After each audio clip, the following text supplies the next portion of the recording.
Are we done with your bad stand-up routine? Almost. But you always gotta end on your best joke.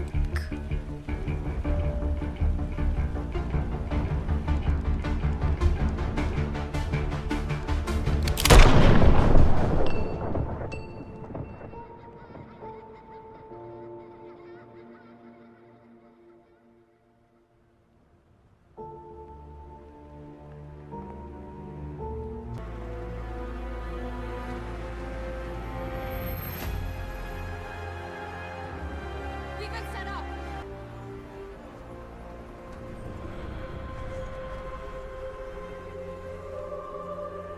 Bruce. But then...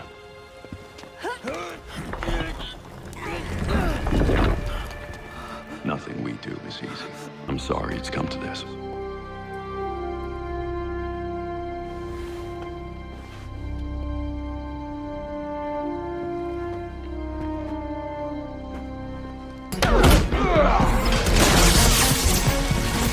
It'll kill you. There is no hope. Not this time, kid. Maybe some other time. We can't bring you back, can we? You already did. You already did. So what you just saw in the thumbnail of the video, you might have noticed this real trend with Batman, is that for some odd reason, writers really like killing off Batman. This trend of DC, or someone working at DC, likes killing Batman off a lot. He's died in Suicide Squad, The Flash movie, both CW shows, and Gotham Knights, all within a 2-year gap. And I'm afraid that this will continue in future projects, and that Batman will get the same treatment as they did to Superman, where Superman is evil all the time and that's all anyone can talk or write about. And I don't want that same treatment for Batman. And it's not just in TV shows and video games he's dying in, it's also happening in the comics as well. And with so many deaths to go over and discuss, I invited my good friend Batman in a Chair to help me out with this topic. Hey. So he'll be talking about the games and movies, and I'll be talking about the shows and comics. With that out of the way, let's get into the video. Let's start by talking about the CW show with its Crisis on Infinite Earths event. Now, I'm gonna be honest, I have not seen any of the CW shows before. I've only seen clips from them, and that's about it. Now, I did watch the episode where they introduced Kevin Conroy's live-action Batman, and that's what we'll be talking about. So, what happens is that Kate Kane, Batwoman, tries to recruit older version of Bruce Wayne to help save the universe. When Kate meets this version of Bruce, she discovers that he isn't as helpful as he used to be. They talked about his crime-fighting days and his loss over the years. We also discovered this version of Batman did break his no-killing rule and start killing his criminals. Now, Batman killing could be interesting to explore if handled correctly. Zack Snyder. However, this isn't explored too much, nor does it really matter. So Kara later finds out that Bruce killed this world's Superman. They get into a fight with Bruce and then dies. I can't express how disappointed I am with this whole episode. First, we have no idea if this version of Superman was even a good guy. He could have easily been evil because that's all DC ever wants to do with the character. Second, how Bruce dies in this episode is beyond stupid. Batman, the world's greatest fighter of all comics, has defeated gods, killed this world's Superman and his villains, dies from a simple kick to the stomach, and falls into an electrical box. This is a character who, even after being retired from crime fighting, can still fight even in his old age. I'm not saying that Kevin Conroy needed to kick butt or have this amazing fight scene or even win, but they could have written something better for him. He could have been a supporting character like in Batman Beyond, as an Oracle type character like how they did in the Arkham games. Maybe he could have shared his experience with the team, giving them guidance and wisdom. They could have written an emotional scene with Kate and Bruce about how he failed and warns Kate not to make the same mistakes as he did. Heck, just give me Batman Beyond with Kevin Conroy as Old Man Bruce. Anything would have been better than this, but no, and for whatever reason, the CW likes killing Batman.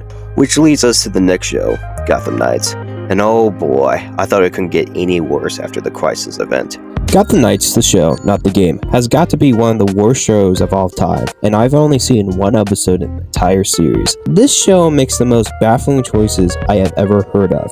So, for whatever reason, the showrunners or writers decided to make some changes to the Bat mythos. Instead of using Damian Wayne as Batman's son, they instead create a new character for the show. For some reason. Like, you have a whole catalog of characters you can use and pull from, but nope, just make a new character who doesn't know his father is Batman. We're also introduced to a group of teenagers, with one of them claiming to be the Joker's kid, and the other two kids wanting to get away from their father. So, what happens is the teenagers are hired to break into Bruce Wayne's office to steal his safe. This place looks like a museum. Had sex with a bank vault. They break into the vault and there's only a gun inside. But it's not just any gun, it's Joe Chill's gun. She's not just any old gun. She's the one Joe Chill used to pop Bruce Wayne's mom and dad. How they know it's Joe Chill's gun? Why does Bruce have it? I don't know, it's never explained. So they realize that the gun is warm and they look out the window where they see Batman dead on the ground. This has gotta be one of the worst deaths for Batman in this entire video, and I'm not even kidding. A Talon breaks into Wayne Tower and kills Bruce off screen by throwing him off a building, which has happened before in the comics. Too far out to grab for the Ring of Seven. By the time I reach the other 5 Guardians, I'll be at terminal velocity. There's something I didn't mention earlier about the design of old Wayne Tower.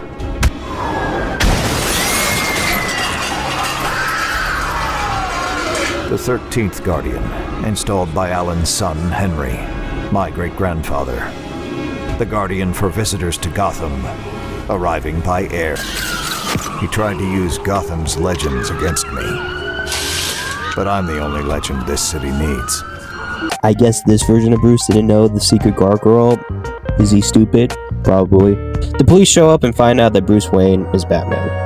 They arrest the teens for allegedly killing off Batman, and they also arrest Batman's son after discovering a bank account that leaks with a murder. I could explain more why this death is so bad or my issues with the show, but writing this is killing me. It's painful to me to write this section of the video, and I just want to move on, and I think you guys can understand, so let's just move on. Hey guys, Batman in a Chair here, and speaking of Gotham Knights, the video game of the same name as the show, Batman has an honorable death, well, almost.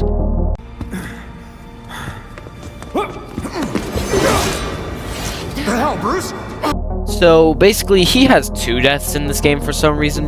When we first start the game, we get a cinematic cutscene of Batman fighting Ra's al Ghul in the Batcave, which, by the way, how did Batman get caught lacking in his own home? Like, God, that's just embarrassing.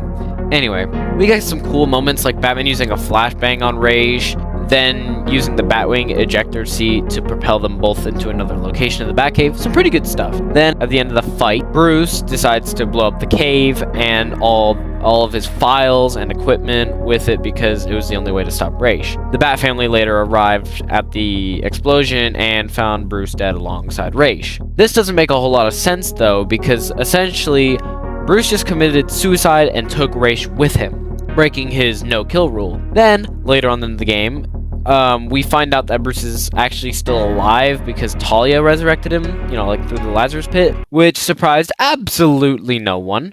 And we fight Bruce for a bit, then Bruce comes to his senses, stops fighting us, then Talia tries to stab us, only for us to be saved by Bruce, which wounds him pretty badly, and then he commits suicide again, using the Batwing to destroy the Lazarus pit, and possibly killing some people and himself along the way. And I kinda get why they did this. They wanted to highlight the family and didn't want Batman to overshadow them, because we all know he would. So here's an idea: instead of killing him, why not have him in a coma after defeating Raish? That way you can actually still have Batman as a playable character in the future. Would have made way more sense and made a lot of people happy, but sadly we didn't get that. And it only gets worse from down here, because next up we're hopping into Suicide Squad. Now, Suicide Squad is a game that I've covered on my channel already, which you should go watch, link in the description. And I won't go over other storylines in the game, nor the gameplay, but instead only go over Batman's death and how they mischaracterized the character of Batman, like this Batman, and why fans are so upset about it. So let's get into it. So in Kill the Justice League, we do just that and kill the Justice League. Crazy, I know. And no fake outs, no nothing. We just kill him. We just shoot him in the face. Well, maybe they'll come back to life later. We're not sure. So if the game is called Kill the Justice League and we kill them, why are so many people upset about Batman dying in this game? It is called Kill the Justice League after all. Well, the problem isn't just that we're killing Batman, even though that is kind of a problem, but it's the fact that we are killing off one of the most beloved adaptations of Batman ever. Like, up there with BTAS, and it is Arkham Batman. This version of the character is one of the most beloved versions of the character that all of the fans love, including me and Blueknight, obviously. We played 4 games with this man where we annihilated everyone who stood in our way and delivered justice the Batman way. We've seen Arkham Batman at his best and at his worst, solved and collected all of the Riddler trophies in every single goddamn game just to get that 100% completion, or just to beat the absolute crap out of Riddler. We saw him get exposed to Scarecrow's fear toxin in Asylum several times, and we were able to overcome that fear toxin and just brush it aside. And through his determination and strong will, because we are Batman. So when we see one of our favorite characters who we spent hours and hours with, not to mention this game takes place in the Arkhamverse that started all the way back in 2009. I was 2. All the way back in Arkham Asylum. It really shouldn't have, because it just felt so out of place, and the game should have been its own thing, honestly, to begin with. And having Harley to be the one who killed Batman, whom we have defeated with literally a single strike. Okay, there was that one time where she knocked us out twice and almost killed Batman if Robin didn't save us, but whatever. My point is, seeing this version of Batman who gets killed off with no satisfying conclusion, who doesn't fight the mind control like we have seen him do before, fighting the Joker's blood like poisoning in Arkham Knight and regaining back control of his mind, nor does he sacrifice himself to save the world. Just a bench and a bullet to the head. That's it. Having this take place in the Arkhamverse doesn't make much sense, because at the end of Arkham Knight, the criminals weren't afraid of Batman after finding out that he's Bruce Wayne. The whole fear factor that he once had in Arkham Origins, gone. So for Batman to reestablish the fear that he once had in Origins, he fakes his death and uses fear toxin to strike fear into the hearts of criminals. So why the heck is he announcing to the world that he's Bruce Wayne and telling the public his secrets? I know it's been 5 years since we last saw him, but I feel like this game ruined Arkham Knight's ending to this. And this is off script of what Blueknight wrote for me, but I feel like that could have been done so much better. Like, we know Batman's alive, and so do the criminals, but they don't know, like, if it's actually really Batman, and they think it might just be a ghost or whatever. I don't know. So, look, the whole mind control thing doesn't make a whole lot of sense. Sure, you can say it's alien tech, and that's how Batman wasn't able to break it free from it, but this just feels lazy, because given the concept of this universe, we've seen this Batman battle numerous poisons, hallucinations, and mind control devices over the years. Maybe if this game wasn't connected to the Arkhamverse, then I could get behind the idea of Batman not being able to resist Brainiac's mind control. But again, this is Arkham Batman, and we see him go through very similar situations of mind control, and this just wouldn't make much sense in this universe. There's also been the clone theory that's been going on the internet, which I'll say I created it, definitely not, but whatever. I was always thinking that there were clones. Basically, in the game, Flash's finger was able to grow back, even though we saw his finger get cut off by Captain Boomerang. And I'll say this, I saw a comment on a video, someone was like, oh, well, you know, speed healing and all that. Bro, you can't grow back fingers, idiot. And also there's like these calendars scattered all over the city with a bat logo on the calendar with the December, and after some decoding by Batman Arkham videos, it reads he will return. So does this mean that Batman isn't dead then? Hopefully, maybe, we don't know. Maybe he's still in Brainiac's ship. Who knows, and we will just have to wait and see. So we start off the movie with Ben Affleck's Batman, but he doesn't necessarily die, because after Barry saves his mother, Ben Affleck is swapped out with Michael Keaton to show that we're in like a different timeline, and you could say maybe he's dead somehow because he is wiped from existence basically, but who knows. And at first we see Bruce as literally a crazy old man who immediately attacks the two Barrys until they obviously talk him out of it and discuss the whole alternate timeline shenanigans with a bowl of spaghetti. And though hesitant at first, Michael's Batman does don the bat suit once again to help the, and I'm going severely off topic, basically in the final battle, the two Barrys can't save Batman or Supergirl, and they keep going back in time over and over and over again until basically main timeline Barry realizes that this is a fixed point in time like some Doctor Strange bullshit and can't stop it. So yeah, young Barry thinks otherwise and wants to keep going back hundreds, possibly thousands of times to save Barry because he's old as crap whenever we last see him.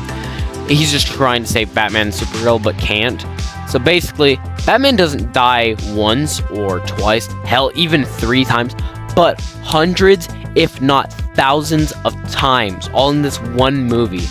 So, to be honest, this isn't my favorite Batman death, or even my favorite movie for that matter. And yeah, and I'm sorry that I don't have much to say on this. That's basically it for me. If y'all want a good Flash movie with Flashpoint kind of stuff, go watch the animated movie, Flashpoint Paradox. Go watch that. It's way better. You don't get normal Batman. No. You get Thomas Wayne Batman. That's who you get in that one. It's way better, honestly, and you're gonna like it. If you like this movie somehow, you're gonna like that one. So, yeah, that's it for me. On to the conclusion. Thanks Batman Chair for being part of the video. So when I was making this video, I was going to go more in depth about the comics and talk about them, but I'll just briefly go over them. In the comics, Batman has died 3 separate times. He died in DC's vs. Vampires, and New Year. I won't go over DC's nor DC vs. Vampire because I think those stories deserve their own video. But what I will say without spoiling too much is that those comics honor Batman's death very well. But I will quickly go over New Year. In the story, AI takes over Gotham, and the AI hacks into Bruce Wayne's pacemaker and slowly kills him.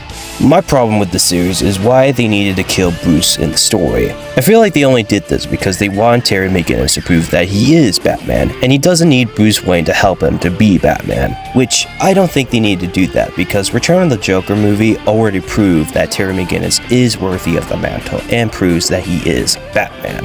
I will discuss New Year more in depth in a future video, but to quickly wrap up my thoughts about the story, I do love the art here. Max Dunbar did a great job at drawing beyond here, and I like this one panel with the Batcomputer, which is just filled with so many Easter eggs. I just don't like how the comic strays away from the original series by ignoring characters from the show, and again, did they need to kill Bruce off in this series? Which goes back to my question from earlier. Why is DC, WB, or whoever's running this allowing Batman to be killed off so much? They may have gotten away with it doing it once or twice, but it wasn't until I played Suicide Squad Killed the Justice League that I noticed this. I'm not saying that Batman can't die. He has died before in the comics. My problem is that it's happening way too much and way too fast, and most of these deaths don't feel satisfying. Both Gotham Knights are bad. Batwoman is bad, and the Suicide Squad game, yeah, that also sucks. And if it does turn out that he's still alive in the game, and the one we killed was a clone and not the real one, then why couldn't the game tell us that it was a clone in the first place that we were fighting against all along? Again, most of these deaths just feel mediocre, and that's not counting other times where he has died that I didn't go over. Yeah, I skipped some on purpose because they weren't worth my time, but lately, I've just been feeling down on how DC has just been handling with Batman. His last video game was almost 10 years ago, and we're getting a VR game instead of an Origins 2 game. I'm still excited for Arkham Shadow, but let's be honest, a lot of people just wanted an Origins sequel game.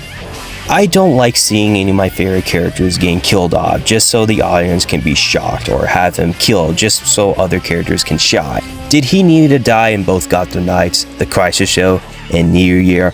I don't think he needed to die. I think DC is just going to continue killing Batman in future projects, and I don't see that stopping anytime soon. The Crisis on Infinite Earths movie event, not having read the source material, my guess is they're probably going to kill Jensen Ackles' Batman because I know Crisis kills off a lot of characters. I hope not. I like Jensen Ackles' Batman. I'm just tired of Batman being killed off all the time, and I hope this video brings a positive awareness to people, and I can only hope that DC can finally stop killing Batman off. And I'm just being overreacted. But I swear, if they kill Terry McGinnis off in part 3 of the movie, I'm gonna be pissed!